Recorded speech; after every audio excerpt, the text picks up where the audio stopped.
Hello viewers, দেখছেন iPhone take Bangla আর আমি রাজরাজীব আছি আপনার সাথে। ভিউয়ার্স, বর্তমান সময়ে আইফোন ইউজাররা এক ধরনের আতঙ্কের ভিতরে রয়েছেন। বিশেষ করে আইফোন 13 সিরিজের 13 প্রো এবং 13 প্রো ম্যাক্স, এছাড়া আইফোন 14 সিরিজের আইফোন 14 প্রো এবং আইফোন 14 প্রো ম্যাক্স ইউজাররা কম বেশি সবসময় একটা আতঙ্কের ভিতরে থাকেন, কখন জানি ডিভাইসটি গ্রিন স্ক্রিন হয়ে যায়। এটা বর্তমান সময়ে কমন একটি প্রবলেম হয়ে দাঁড়িয়েছে, কারণ সচরাচর অনেকেরই দেখা যাচ্ছে বিভিন্ন যে আইফোন রিলেটেড গ্রুপগুলোতে দেখা যাচ্ছে যে কম বেশি অনেকেই এই সমস্যায় ভুক্তভোগী হচ্ছেন। তো আজকের এই ভিডিওতে আলোচনা করব এটা কেন হয়, এছাড়া হলে কি করণীয়। এছাড়া অনেকেই আমার কাছে জানতে চান যে যে লেটেস্ট যে সকল আইওএস আপডেট আসে সেই আপডেট দেওয়ার পর কি ফোনের যে সমস্যা মানে গ্রিন স্ক্রিন সমস্যা, ফোনটাকে গ্রিন স্ক্রিন হয়ে যাবে কি না। তো এই ধরনের যে কথাগুলো রয়েছে বিস্তারিত সব ধরনের বিষয় এই ভিডিওতে আলোচনা করব। অ্যাট ফার্স্ট, যে গ্রিন স্ক্রিন কেন হয়ে যাচ্ছে এটার জেনুইন কোনো রিজন এখন পর্যন্ত কেউ বলতে পারেনি। বর্তমান সময়ে শুধু আমাদের দেশে না, ইন্ডিয়াতেও কিন্তু এই প্রবলেমটা বেশি দেখা যাচ্ছে। তবে এই এশিয়া মহাদেশে সবচেয়ে বেশি এই সমস্যাটা ফেস করছি আমরা। অন্যান্য কান্ট্রিতে এই সমস্যাটা তেমন একটা সচরাচর মানে ওটা খুবই কম, হয়তো হাতে গোনা দুই একটা এরকম। বাট আমাদের দেশের সবচেয়ে বড় যে কারণ তা হচ্ছে ওয়েদার, পরিবেশগত কারণ। কারণ আমাদের দেশে গরম এমনিতেই বেশি, এরপরে আমরা ফোন চার্জ করার জন্য সব সময় এখান থেকে লোকাল যে সকল চার্জার রয়েছে সেগুলো ব্যবহার করে থাকি। এটা কিন্তু আমাদের সবচেয়ে বড় একটা ভুল আইফোন ইউজের ক্ষেত্রে। আবার এরকমটা হয়ে থাকে, আপনি একটি অ্যাপেলের জেনুইন চার্জার নিয়েছেন, বাট আপনি যে চার্জারটি নিয়েছেন অ্যাকচুয়ালি সেটা জেনুইন কিনা এটা আপনি নিজেও জানেন না। বাট যে দোকানদার যার থেকে আপনি নিয়েছেন তিনি আপনাকে এটা গ্যারান্টি দিয়ে বলেছে যে এটা একেবারে জেনুইন অ্যাপেলের একটি অ্যাডাপ্টার, এবং সেই অ্যাডাপ্টারটির দামও কিন্তু আপনি বেশ অ্যাপেলের যে বর্তমান ডলার অনুপাতে যে দাম সেই অনুপাতে দাম দিয়েছেন। বাট আমার যে মত বা আমি যতটুকু জানি যে বর্তমান সময়ে আমাদের দেশের যে সকল দোকানদার রয়েছেন যারা অ্যাপেলের অ্যাক্সেসরিজ সেল করেন, হয়তোবা হাতে গোনা দুই একটা বাদে সবাই কিন্তু ফেক চার্জার, ফেক কেবল ব্যবহার করে, এবং আমরা সেগুলো কিনে প্রতারণার শিকার হই। আমরা সেগুলো ইউজ করি ফোন চার্জ করার জন্য, এবং এই ক্ষেত্রে আমাদের দেশের যে ইলেকট্রিসিটি এটাও বেশ বড় ভূমিকা পালন করে। আর সেই অ্যাডাপ্টারটা যদি ফেক হয় তাহলে তার ভোল্টেজ কন্ট্রোলার যে একটা অপশন রয়েছে এটা অনেক সময় প্রপারলি কাজ করে না, এবং যখন কাজ না করে আমাদের ফোনের যে লিথিয়াম আয়ন ব্যাটারি এটা যখন হিট হয়, এবং হিট হওয়ার কারণে আমাদের ফোন প্রচুর গরম হয়। আর এই আমাদের ডিসপ্লেতে এমন একটি অপশন রয়েছে, যদি সেটা গরম হয়, হিট হয় আপনার ফোন, এটা ডিসপ্লের জন্য ক্ষতিকর। আর এই সব কারণেই কিন্তু আমাদের হুটহাট অনেকে ডিসপ্লেই চলে যাচ্ছে, গ্রিন স্ক্রিন হয়ে যাচ্ছে। তারপর হচ্ছে এই বিভিন্ন কালার বা আপনার বিভিন্ন ধরনের স্পট পড়ে যাচ্ছে। এগুলো হচ্ছে কমন কিছু প্রবলেম, বাট এটা কিন্তু একেবারে জেনুইন কোনো রিজন না যে গ্রিন স্ক্রিন হয়ে যাওয়ার। সুতরাং অ্যাপেলও হয়তো এই বিষয়টা এখনও শেয়ার করে না, বাট আমাদের দেশে বলেন, ইন্ডিয়ায় বলেন, পাকিস্তানেও এরকম কিছু কিছু কেস আমি দেখতেছি অনলাইনে, যে অনেক এই ধরনের যে সমস্যাগুলো মোটামুটি ইন্ডিয়া, পাকিস্তান, বাংলাদেশেই বেশি হচ্ছে।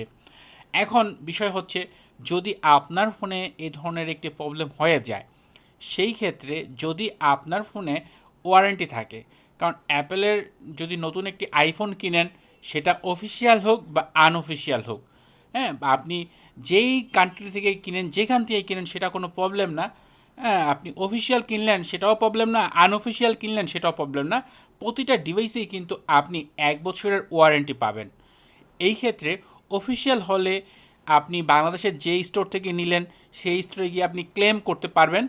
সেই ক্ষেত্রে তারা হয়তো সেই ডিভাইসটি অ্যাপেলের যে সার্ভিস সেন্টার রয়েছে বা অ্যাপেল স্টোর রয়েছে সেখানে নিয়ে যাবে, নিয়ে গিয়ে ফোনটি তারা হয়তো রিপ্লেস করে দিবে অ্যাপেল, বা কোনো যদি ওই রকম প্রবলেম থাকে সেটা ডিসপ্লেটা চেঞ্জ করে দিবে। তার মানে হচ্ছে ওই শপ থেকে কিনলে আপনি এই ফোনটি 1 বছরের মানে রিপ্লেস যেভাবে ওয়ারেন্টি পাবেন। বাট আপনি যদি আনঅফিসিয়াল কিনেন সেই ক্ষেত্রেও কিন্তু অ্যাপেলের তরফ থেকে আপনি 1 বছরের ওয়ারেন্টি ঠিকই পাবেন, বাট আপনি হয়তো যে দোকান থেকে নিয়েছেন তারা হয়তো আপনাকে যে ওয়ারেন্টি ক্লেম করার সুযোগটা দিচ্ছে না। সেই ক্ষেত্রে আপনি একটা কাজ করতে পারেন, কোনো ওয়েতে যদি আপনি আমাদের পাশের দেশ ইন্ডিয়াতেও যদি নিয়ে যান, সেখানে অ্যাপেল স্টোর রয়েছে, সেখানে গিয়ে ক্লেম করলে আপনি একটা সমাধান পেয়ে যাবেন। এছাড়া আপনার পরিচিত যদি কেউ সচরাচর বাইরে যাতায়াত করে, তাদের হেল্প নিতে পারেন। এছাড়া বর্তমান সময়ে আমাদের দেশের অনেক শপই কিন্তু এই ওয়ারেন্টি ক্লেম করার সুযোগ দিচ্ছে। যদি আপনার ফোনের ওয়ারেন্টি থাকে সেই ক্ষেত্রে ক্লেম করার সুযোগ দিচ্ছে, এবং তারা বিনিময়ে কিছু চার্জও নিচ্ছে তাদের নিতে আসতে যে খরচটা, এবং সেই সাথে কিছু প্রফিটও নিচ্ছে তারা। তো তাদের কাছ থেকে এই বিষয়টা করতে পারেন। আপনার প্রবলেম হলে সেই ক্ষেত্রে অবশ্যই আপনার ওয়ারেন্টি থাকতে হবে। আর বর্তমান সময়ে এই গ্রিন স্ক্রিনের কিন্তু বেশ চমৎকার একটি সমাধান আমাদের দেশেও হচ্ছে, বাট সেই ক্ষেত্রে খুবই সস্তা। আপনি হয়তো 1500-2000 টাকার ভিতরে আপনার গ্রিন স্ক্রিনের যে সমস্যাটা সেটা ফিক্স করে ফেলতে পারবেন। বাট সেই ক্ষেত্রে অবশ্যই আগে বললাম, আপনার যদি ওয়ারেন্টি থাকে তাহলে কেন আপনি 1500-2000 টাকা খরচ করবেন? আপনি 10,000 টাকা খরচ করেও পারলে আপনার অ্যাপেল স্টোর থেকে রিপ্লেস করে আনেন, সেই ক্ষেত্রে আপনি একবার ফ্রেশ একটি ডিভাইস পাবেন। আর যদি আপনি বাংলাদেশ থেকে 2,000-1,500 টাকা বা এই টাইপের যে খরচ রয়েছে, এই খরচের মাধ্যমে যদি আপনি ফিক্স করেন, সেই ক্ষেত্রে আপনার ডিভাইসের যে একটা ওই আপনার ওয়াটার ড্যামেজের যে অপশন সেটা কিন্তু হয়ে যাচ্ছে, আপনার ফোনে কোনো ওয়ারেন্টি থাকছে না। সেই সাথে কিন্তু এটার যে কয়েকদিন পর যে আবারও হবে না, তারও কিন্তু সম্ভাবনা থেকে যাচ্ছে। কারণ এরকম একটা কেস কয়েকদিন আগে আমি দেখেছি যে কিছুদিন আগে গ্রিন স্ক্রিন হয়ে গিয়েছিল, তারপর সেই ডিভাইসটি বাংলাদেশের এই যে সকল টেকনিশিয়ান রয়েছেন তাদের মাধ্যমে ঠিক করা হয়, এবং এর হয়তো 1.5 মাস পর দেখা যায় ওই ডিভাইসে আবারও গ্রিন স্ক্রিন হয়ে গেছে। তো এই ধরনের সমস্যা হয়তো আবারও ফেস করতে পারেন।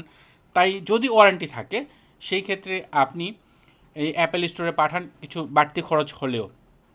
এছাড়া আপনি যদি বাংলাদেশের বাইরে কোনো দেশে থাকেন সেই ক্ষেত্রে তো অবশ্যই সচরাচর সব দেশেই অ্যাপেল স্টোর রয়েছে, এবং আপনার ফোনে যদি ওয়ারেন্টি নাও থাকে তাও আপনি অ্যাপেল স্টোরে নিয়ে যান, এবং নিয়ে গিয়ে আপনি তাদের কাছ থেকে যে কীভাবে সহায়তা করা যায়, এটা যদি ডিসপ্লে চেঞ্জ করার প্রয়োজন পড়ে অবশ্যই তাদের কাছ থেকে ডিসপ্লের বাবদ কিছু টাকা দিতে হবে যদি আপনি চেঞ্জ করে নেন। তবে আমি বলবো যে আপনি তাদের কাছ থেকেই নেন, সবচেয়ে ভালো হবে। এখন বিষয় হচ্ছে যে অনেকেই জানতে চান যে এই আপডেট দিলে কি ডিসপ্লে চলে যাবে কি না, বা গ্রিন স্ক্রিন হবে কি না, ফেস আইডি চলে যাবে কি না। এই টোটাল বিষয়টা কিন্তু আপডেটের সাথে কখনোই ডিপেন্ডেন্ট না, বা আপডেটের সাথে কোনো সম্পর্ক নেই। আপডেট হচ্ছে সফটওয়্যার, আর ফোনের যে ডিসপ্লে বলেন, ব্যাটারি বলেন, এগুলো হচ্ছে হার্ডওয়্যার। মানে হার্ডওয়্যারের সফটওয়্যারের কারণে কখনো হার্ডওয়্যারের প্রবলেম হয় না, হার্ডওয়্যারের কারণে কখনো সফটওয়্যারের প্রবলেম হয় না। তবে কখনো কখনো কিছু প্রবলেম দেখা যায় একটার কারণে, এরকমটা হয়। বাট আপডেটের কারণে কখনো ডিসপ্লে চলে যাবে না। বাট আমরা এটা দেখি এই কারণে যে আপনি ফোন হয়তো আপডেট করছেন, আপডেট করার সময় আপনার ফোনের যে সিস্টেম, সেই সিস্টেমটা ফোনের সকল কিছু চেক করে, ফোনের যত হার্ডওয়্যার রয়েছে সব কিছু চেক করে, সেই সাথে ডিসপ্লেটাও চেক করে। এবং ডিসপ্লে চেক করার সময় আপনার ফোনে দেখে যদি ডিসপ্লের যে কোথাও কোনো ত্রুটি রয়েছে তখন সেটা গ্রিন স্ক্রিন হয়ে যায়। সেমভাবে এটা ব্যাটারির ক্ষেত্রেও হয়, যে কয়েকদিন পর পর দেখা যায় আমরা আপডেট করলে ব্যাটারি হেলথ কমে যায়। কারণ অনেকে এই বিষয়টা ভয় পান আপডেট করতে, যে আপডেট করলে ব্যাটারি হেলথ কমে যাচ্ছে। অ্যাকচুয়ালি বিষয়টা এরকম না। আপনি যখন আপডেট করেন সে সময় আপনার ফোনের আপডেট সিস্টেম আপনার ফোনের সকল হার্ডওয়্যার চেক করে, ব্যাটারি চেক করে, এবং ওই ক্ষেত্রে আপনি যে ব্যাটারি সাইকেল আপনার আইফোন পায়, আপনার ব্যাটারিতে যে জুস পায়, সেটাই কিন্তু অ্যাকচুয়ালি শো হয়। তো সেমভাবে যদি আপনি আপডেট করেন, ফেস আইডি যাওয়ার সম্ভাবনা অনেকেই বলে থাকেন, বা বর্তমানে একটা কমন প্রতারণা বাংলাদেশে, যে কোনো একটা কারণে যদি ফেস আইডি চলেও যায় সবাই সেটা চালিয়ে দেয় যে আপডেটের কারণে ফেস আইডি চলে গিয়েছে। অ্যাকচুয়ালি এরকম কিছুই না, আপডেটের কারণে কখনো প্রবলেম হয় না। আবার অনেকেই বলেন আপডেট দিলে গ্রিন স্ক্রিন হয়ে যাবে কি না। এই ক্ষেত্রে আপনি আইফোন 13 সিরিজ বা 14 সিরিজ যেই ডিভাইসে ব্যবহার করেন না কেন, আপডেট যে ডিভাইসে গ্রিন স্ক্রিন প্রবলেম হবে সেটা আপডেট করলে আজকে হবে, আপডেট না করলে হয়তো 15 দিন পর হবে, সেটা হবেই। বাট আপডেট করার পরপর হচ্ছে এই কারণে যখন আপনার ফোনের সিস্টেম চেক করে, এই কারণে হচ্ছে। আর বেশিরভাগ সময় দেখা যায় আপডেট করলেন, আপডেট করার 1 থেকে 2 দিন পর হয়, সাথে সাথে হয় না। তো এই সমস্যাগুলো বর্তমানে খুবই কমন একটি সমস্যা।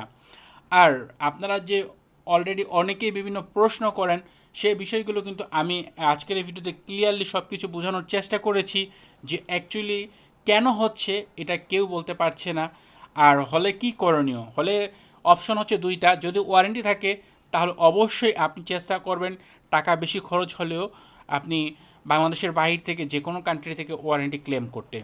আর যদি আপনার ফোনে ওয়ারেন্টি না থাকে সেই ক্ষেত্রেও যদি আপনার কোনো সুযোগ থাকে অ্যাপেল স্টোরে যাওয়ার, আপনি সেটাই ট্রাই করবেন।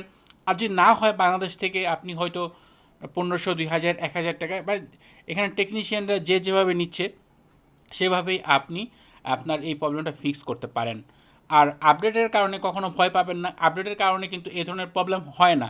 কিন্তু দেখা যাচ্ছে যে বর্তমান সময়ে iOS 16.4, 16.5, 16.6 এই আপডেটগুলো আসার পরেই কিন্তু এই সমস্যাটা সবচেয়ে বেশি ফেস করছে আইফোন ইউজাররা।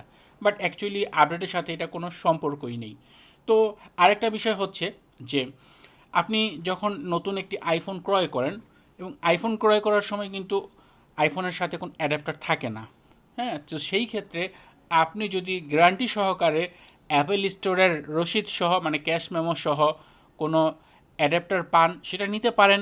আর যদি এরকম কোনো সুযোগ না থাকে, দোকানদার বলে যেটা জেনুইন, তারপর আপনি সেটা না নিয়ে ভালো ব্র্যান্ড যে রয়েছে, অ্যাঙ্কার রয়েছে, ইউগ্রিন রয়েছে, এই টাইপের যে ব্র্যান্ডগুলো রয়েছে সেই ব্র্যান্ড থেকে আপনি ভালো অ্যাডাপ্টার, তারপর হচ্ছে যদি আপনার এই আইফোনের যে কেবল রয়েছে, প্রতিটা নতুন আইফোনের সাথে তো অ্যাপেল একটি কেবল দিচ্ছে, বাট আপনার কাছে যদি সেই কেবলটিও নাও থাকে তাহলে আপনি ভালো ব্র্যান্ডের MFI মানে মেড ফর আইফোন সার্টিফিকেট প্রাপ্ত কেবল ইউজ করবেন। এগুলো অবশ্যই মাস্ট। একটা ভালো চার্জার এবং একটা ভালো কেবল ব্যবহার করবেন। এছাড়া আরেকটা বিষয় হচ্ছে আমরা কম বেশি সকলেই কিন্তু বর্তমানে অ্যাপেলের যে 20 ওয়াট চার্জার রয়েছে সেটা ব্যবহার করি ফাস্ট চার্জ করার জন্য। বাট আমি কিন্তু এখনও আমার যে এই 5S-এর যে 5 ওয়াট চার্জার সেটা দিয়ে আমার আইফোন 13 প্রো চার্জ করি। যদিও সময় একটু বেশি লাগে, বাট তারপর আমি ওইটা ব্যবহার করি, সেই ক্ষেত্রে অনেক সেফ থাকে। আমিও কিন্তু আইফোন 13 সিরিজের ইউজার, বাট আমি কিন্তু এখন এই ধরনের কোনো সমস্যা ফেস করিনি। তো চেষ্টা করবেন এই ধরনের, যদিও আপনি আইফোন 14 সিরিজ বলেন, কিছুদিন পর 15 সিরিজ রিলিজ হবে, তারপর চেষ্টা করবেন আগের যে চার্জারগুলো রয়েছে, বিশেষ করে 5 ওয়াটের চার্জার, 10, 12 এই ধরনের চার্জারগুলো রয়েছে অ্যাপেলের, ওইগুলো ইউজ করতে বা অন্য ভালো কোম্পানির ভালো চার্জার ওগুলো ব্যবহার করতে চেষ্টা করবেন। ফাস্ট চার্জার অ্যাকচুয়ালি ডিভাইসের জন্য ক্ষতিকর, তো ইগনোর করবেন যদি আপনার প্রয়োজন না হয়। কারণ অনেক সময় আমাদের ফাস্ট চার্জ করার প্রয়োজন পড়ে, বাট যদি আপনার হাতে পর্যাপ্ত সময় থাকে তাহলে কিন্তু আপনি 5 ওয়াট চার্জার বা 12 ওয়াট চার্জার এগুলো ব্যবহার করতে পারেন। তো ভিউয়ার্স, এই ছিল ভিডিও। আশা করব এই ভিডিওটি আপনাদের জন্য অনেক ইউজফুল হবে। যদি ভিডিওটি ভালো লাগে তাহলে অবশ্যই ভিডিওতে লাইক দিবেন, কমেন্ট করবেন। চ্যানেলটি সাবস্ক্রাইব না করা থাকলে নিয়মিত আইফোন রিলেটেড ভিডিও দেখার জন্য চ্যানেলটি সাবস্ক্রাইব করে নেবেন। কথা হবে পরের ভিডিওতে। সে পর্যন্ত ভালো থাকুন, সুস্থ থাকুন। আল্লাহ হাফেজ।